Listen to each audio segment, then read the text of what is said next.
Coming up, putting on the Ritz to the tune of millions of dollars. Keeping exotic chickens safe. This Akbash knows his stuff.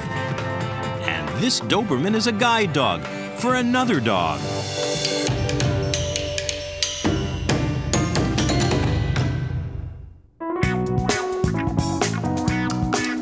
Meet Zelda, supermodel. Facial hair, jowls, and fangs are definite assets for this babe whose image is at the core of the Zelda Wisdom Company, an empire worth millions of dollars. Her killer 32-32-32 figure is featured on greeting cards, collectibles, and stationery. Zelda's wacky outfits help inspire the Zelda Wisdom, upbeat slogans that accompany her image.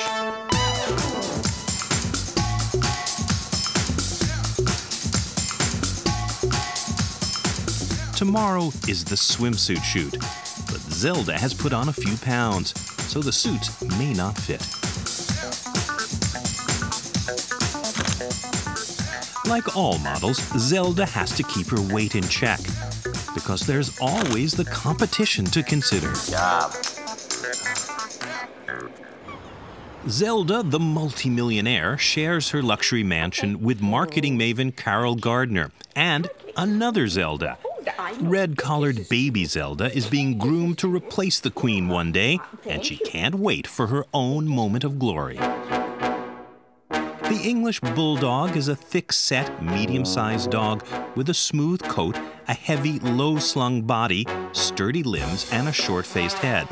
The breed is ordinarily dignified, gentle, and loving. Zelda's problem is that she isn't active enough to burn off the high-calorie treats she gobbles up during shoots. Shane Young has been photographing her for 3 years. It's difficult because we like to give her the things that she likes because she works very hard. She deserves, treats and whatnot. But weight with Zelda is definitely an issue. She has no complex. Her theory, if you got it, flaunt it. Round women have more to give. Zelda may be untroubled by her weight, but Carol isn't. Zelda's weight is a constant concern for us. Tomorrow we're starting the swimsuit calendar, which I'm most excited about. I've gone all over and found all sorts of colorful bikinis. The only problem that we may have is, will they fit? And so Zelda will not get the Haagen-Dazs bar tonight, and she'll be more into veggies.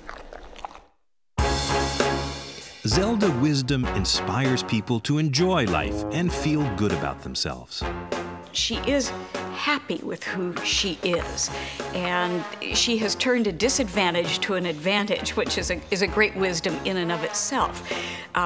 Who would think that a fat little pudgy chick like Zelda could become a supermodel? Enjoy life. This is not a rehearsal. Would be a strong statement that would represent what Zelda's work is about. And she lets us sort of laugh at ourselves and feel a little better about not being perfect.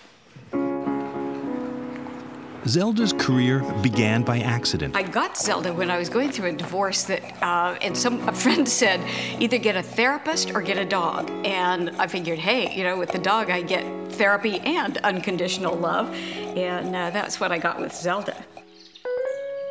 When Carol photographed her new puppy, she was struck by how appealing her image was, how it spoke to her from the heart. When she used her Zelda pictures as Christmas cards, her friends asked her to produce copies for them so they could send out Zelda cards too, and the Zelda Empire was born. You're gonna really love this one, baby, because you get to be Cleopatra. Fantastic.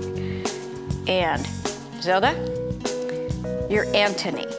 When we got Baby, it was as a companion for Zelda. And please don't sulk, because you and Baby are best friends and need to share the space together. But it was also a look-alike, because we knew down the road that Zelda would retire. And so we were looking for a look-alike who could be her understudy and follow in her footsteps, paw prints. Come on, Zelda, will you turn around?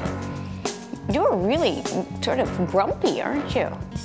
When we first got baby Zelda, Zelda was not happy at all because Zelda thinks she is the queen. Zelda rules, and she did not have room in her heart initially to share her space with baby. I think in baby's head, she wants to star.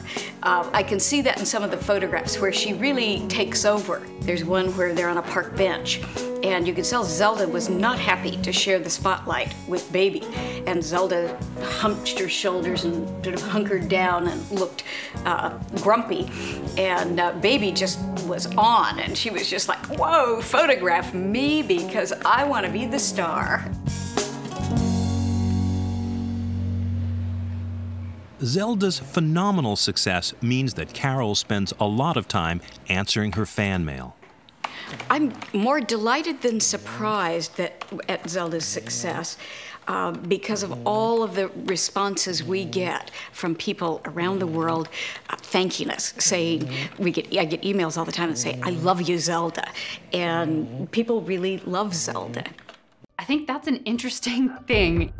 This one piece will make 52 layers. Watch on mobile devices or the big screen. All for free. No subscription required.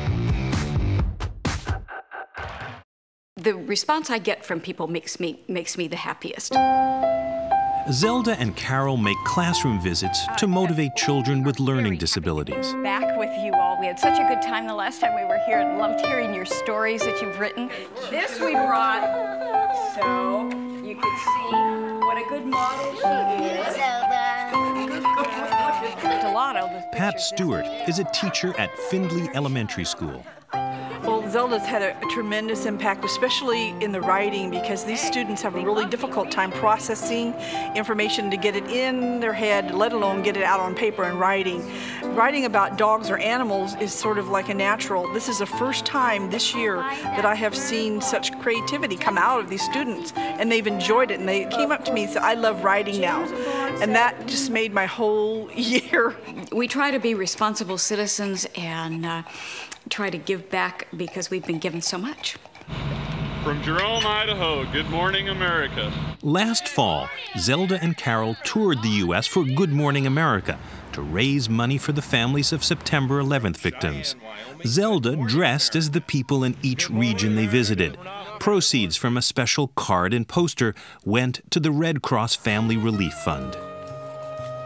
The Humane Society of Southwest Washington is trying to raise money for a new shelter. Supporters have the chance to meet Zelda. I'm not, though, as surprised by her success because there is a little Zelda in all of us. And I think we all need to laugh at ourselves.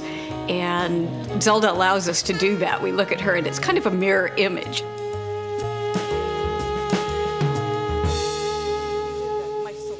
Today is the swimsuit shoot.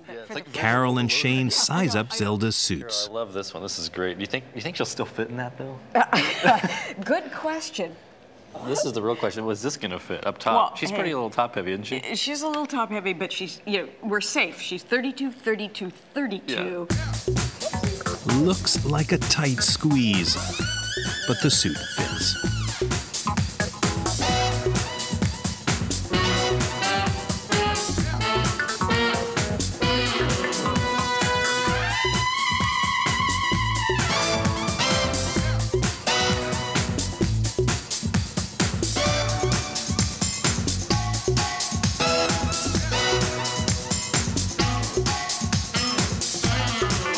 Despite the extra pounds, Zelda's still one sexy bitch.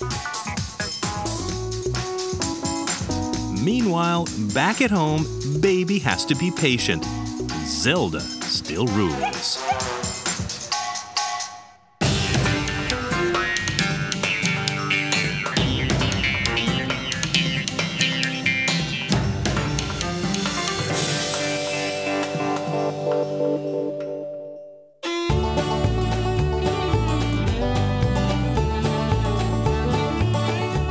In the heart of rural Virginia, there's a woman with an unusual business. Marcia Peterson is a fancy fowl breeder.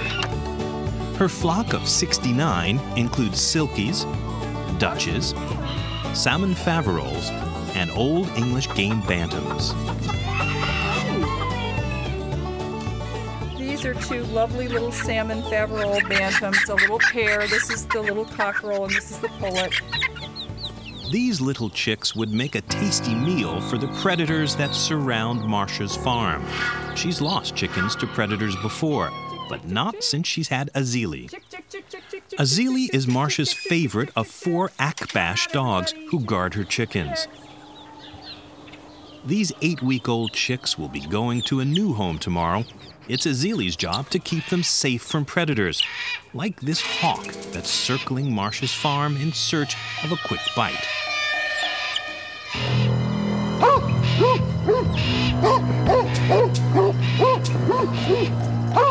Azili scares away the hawk, and the chicks are safe from harm. For now. I established the pet chicken connection about a year ago in hopes of promoting them as an alternative pet. And what enables me to have these birds in the kind of setting that we have here is Azili and the rest of the dogs. They keep these birds alive in the woods where we're surrounded by predators. We have raccoons, possums, foxes, roving cats and dogs, birds of prey. And these dogs are on duty 24 hours a day, 7 days a week. And I can go away and feel comfortable. I can come home and find happy little living chickens instead of dismembered body parts and feathers. And I'm impressed every day at how well these dogs do their job. Akbash dogs guarded livestock for thousands of years in Turkey and were introduced to North America in 1970. Akbash means white head in Turkish. Their long legs give them speed, and they are incredibly calm around the stock they guard. The dog's job consists of lying around 99% of the time. They lie around all day. They may look comatose, but when a predator appears, they instantly alert and they can hit the fence in an amazing burst of speed. And they're the final line of defense against predation, and they enable me to have this hobby.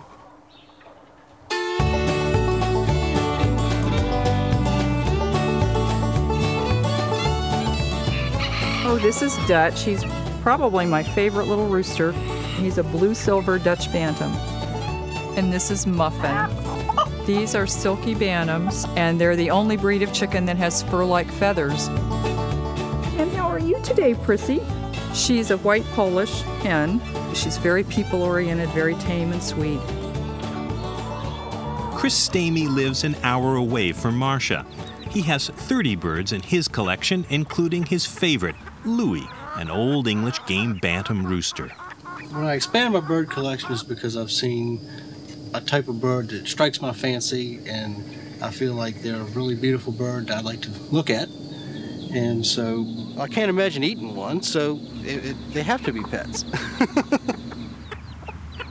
Today, Chris is on his way to pick up the Salmon Faverolles chicks Azili's been guarding. In order to guard effectively, Azili and the other dogs must behave submissively around the chickens. My method of training involves teaching the dogs to totally ignore the birds. I correct dogs for even making eye contact with the birds because that's the first step in the prey sequence. And once the dogs have been trained and they've internalized my prohibition against eye contact or moving toward the chickens or any kind of chasing or play behavior, then we have the finished product here, which is Azili, which is 24-hour, 7-day-a-week protection, and that's my goal. Azili is alert to the sight or sound of any trespasser. Squirrels and rats sometimes sneak into the chicken house to eat the feed. He also checks out noises in the woods just on the other side of the fence. The dogs usually work in teams of 2. Today, Azili is paired with one of the female dogs, Kimet. They sleep in the hot sun until they hear a potential predator.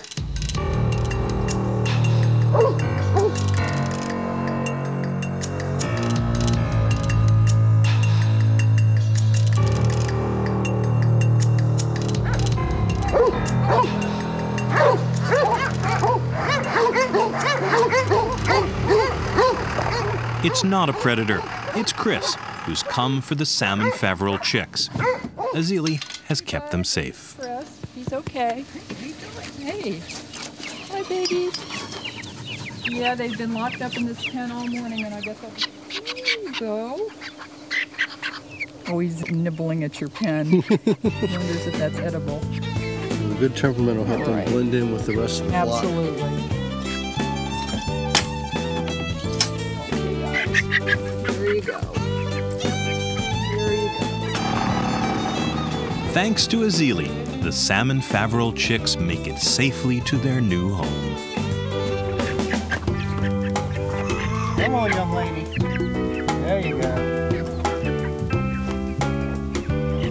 Azili is the top dog in the household, and he does a very good job guarding my chickens, so his special privilege is to be allowed to come in, enjoy the temperature-controlled utility room, which is his exclusive domain. Azili has been such a very good boy. He's such a dedicated guardian of my chickens that we do everything in our power to make his life a little happier and give him a break from his job sometimes with walks in the woods. He gets to come in the house and enjoy the air conditioning, and it's the least we can do for such a dedicated boy.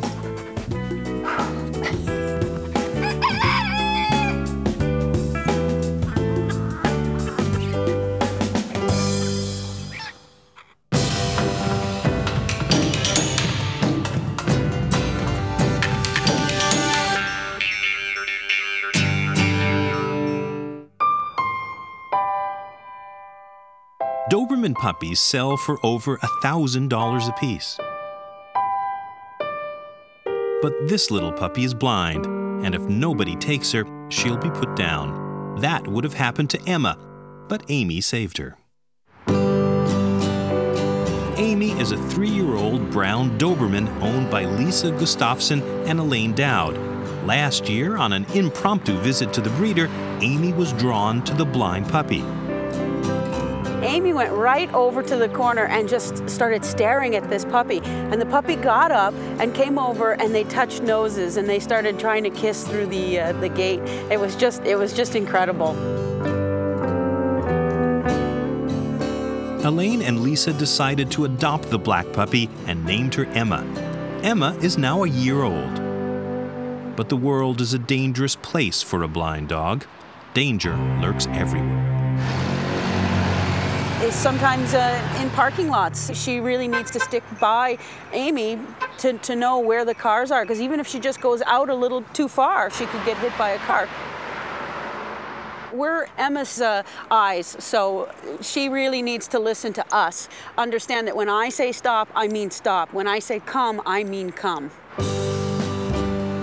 For Emma's safety, it's imperative that she learn to obey her owner's voice commands and not rely solely on Amy's guiding. Lisa enrolled her in an obedience class. The big test is this afternoon. Emma walks with her head down, depending on her nose and ears to navigate. Amy became her guide dog by accident. She was playing around with a noisy toy, which Emma couldn't help but hear.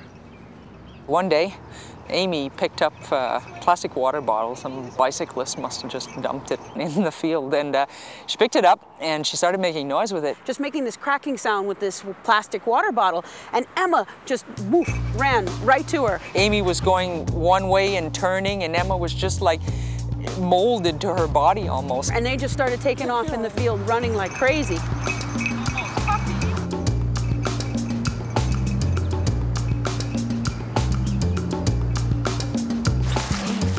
Elaine and Lisa decided to try a bell on Amy so that Emma could follow the sound. That was it. Ever since then, they play, they run, they go everywhere together. Amy takes her job very seriously. If she doesn't have the bell on, she kind of just stands there and she's just waiting for us to put it on. And that's when we realized, oh, we don't have the bell on her. And as soon as you clip the bell onto her collar, she goes and she nudges Emma and she takes off. Blind Emma doesn't see the puddle until she feels it. Amy never lets her guard down. Even when they're playing, she's ready to step in to protect Emma from aggressive dogs. She can't read other dogs' body language. She doesn't know if the dog is friendly or aggressive, so she really relies on Amy to let her know that this dog's okay. With the test only a few hours away, Elaine practices with Emma. The test is important because although Amy guides Emma, the blind dog must learn to obey her master's voices too, so that she can be more independent without putting her life in danger. There you go, pretty puppy. What a beautiful girl. Amy's work with Emma has been instrumental in building up the blind dog's confidence. In fact, Emma has become so confident she wants to be top dog. Emma still thinks she can be alpha. She has no concept that she's blind. So now that she's not a puppy anymore, she's starting to challenge Amy for the alpha. Girls. At the test, Emma will have to follow the sound of Elaine's voice. Will she be confident enough to trust it without Amy by her side?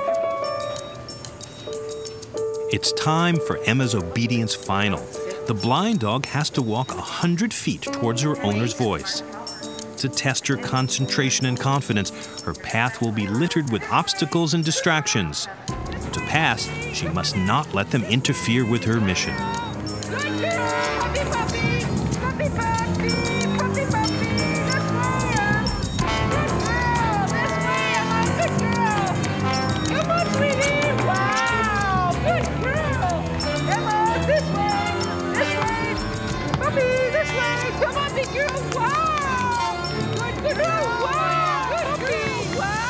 Emma makes it. Amy's not just a guide for Emma, she's been a confidence booster too. I feel that this has really fulfilled Amy's purpose in life. I'm so proud of Amy. I'm so proud that she has the personality and the love to do that for another dog, because there's some dogs that wouldn't want Emma around at all. And I love her to death because she's such a sweetheart and she's just so caring, and I think she's the greatest.